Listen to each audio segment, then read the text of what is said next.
There have been protests all over Iran for the past few weeks. This is the latest in a long line of uprising that started with the Green Movement in 2009 and continued with the protests from 2017 to 2019 and the Women Life Freedom Movement in 2022. What we're seeing now is not just a one-time outburst of anger. It is an ongoing story of a country that has lived under tyranny for almost 50 years and is now once again fighting for freedom, honesty, and basic human rights. This time, the cost to people is huge. Independent monitoring groups and major news outlets say that the crackdown has led to over 12,000 deaths and thousands of arrests. At the same time, other groups are saying that the number of confirmed deaths are lower, but they're also warning that the real number is probably much higher because it is hard to verify when there are communication blackouts. There are too many injuries.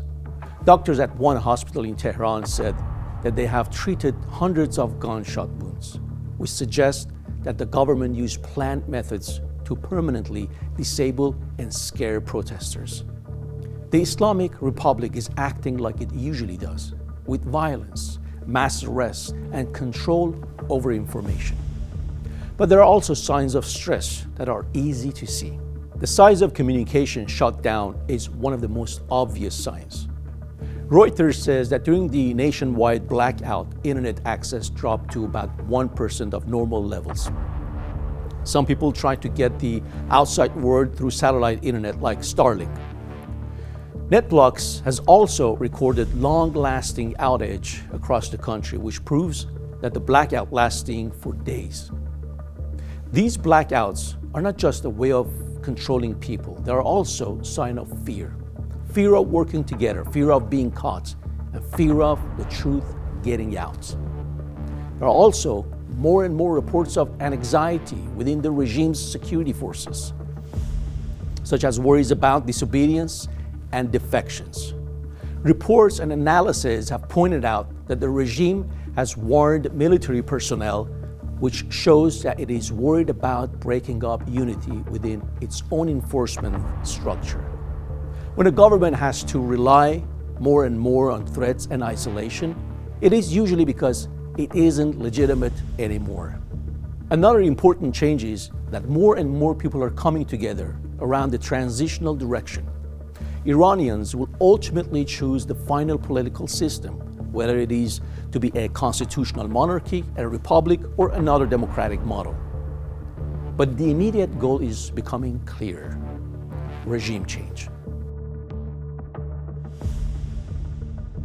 In that light, Reza Pahlavi has become a stronger voice for unity. He hasn't been quiet about politics while in exile. He's been calling for regime change and unity among the opposition for a long time. What has changed now is that there is more public interest in his leadership and seriousness of transition planning that is being talked about. In a post on Truth Social, President Donald Trump sent a clear message to the West by saying he has canceled meetings with Iranian officials until the killing stops and that help is on the way. We want to be very clear at Heart for Iran. We support the people of Iran and want a change in the government. We don't see this as a political slogan. We see it as a biblical call for justice.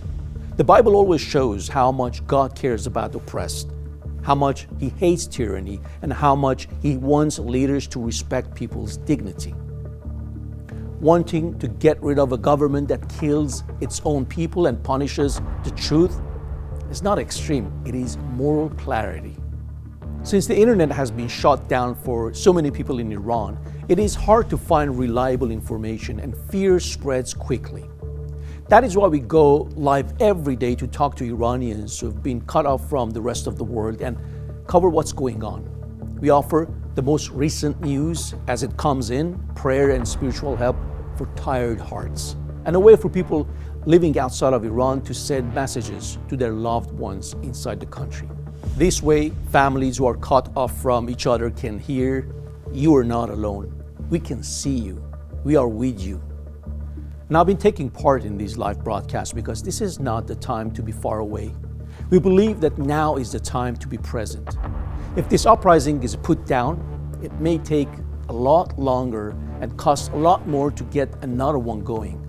This government will learn, change, and tighten its grip. That is why we're asking you to join us, not just watch. Right now, you can do this every day. Pray for the safety, for bravery and wisdom, for a fair transition. Send words of encouragement to Iranians inside the country to let them know that the global church is with them. Help Heart for Iran keep broadcasting, telling the truth, praying on the air, and giving hope to a country that is in the dark. Iran's story is still going on, but we can't wait to respond.